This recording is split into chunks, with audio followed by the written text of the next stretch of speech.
আসসালামু আলাইকুম। শুনছেন সংবাদ শিরোনাম। নবীনগরে সামাদ শাহের দরবারে বার্ষিক ওরস মোবারক অনুষ্ঠিত।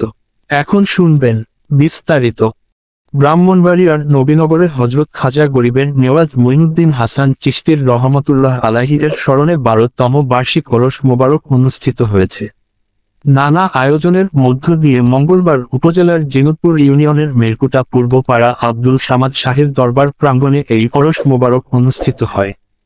ওরস মোবারক উপলক্ষে রাত 10টায় বাউল জলসার শুভ উদ্বোধন করেন লাহোর ও ফতেহপুর ইউনিয়ন যুবদলের সভাপতি পদপ্রার্থী আলী হোসেন ভূঁইয়া।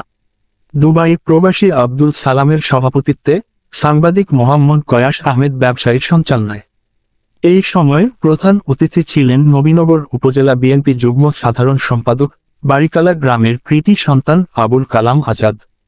বিশেষ অতিথি হিসেবে উপস্থিত ছিলেন নবীনগর পৌর ৬ নম্বর ওয়ার্ডের সদ্য সাবেক কমিশনার ও জিয়া মঞ্চ নবীনগর উপজেলার আহ্বায়ক আল মামুন, উপজেলা যুবদলের আহ্বায়ক ইমদাদুল বারী, নারায়ণপুর গ্রামের সাজ্জাদ মিয়া, কাজী মাদে শাহ আলী সহ আরও অনেকে।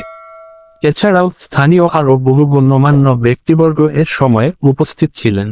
ওরস মোবারক উপলক্ষে বাউল জলসায় রাত 10টায় বাউল গান পরিবেশন করেন বাংলাদেশের সুনামধন্য বাউল শিল্পী কানন দেওয়ান বনাম নূপুর দেওয়ান। বাউল জলসার আসরে গান শুনতে দর্শক শ্রোতাদের উপস্থিতি ছিল চোখে পড়ার মতো। শিল্পীরা তাদের সুর ছন্দ ও নৃত্যের মূর্ছনায় সারারাত ব্যাপী দর্শক শ্রোতাদের মাতিয়ে রাখেন।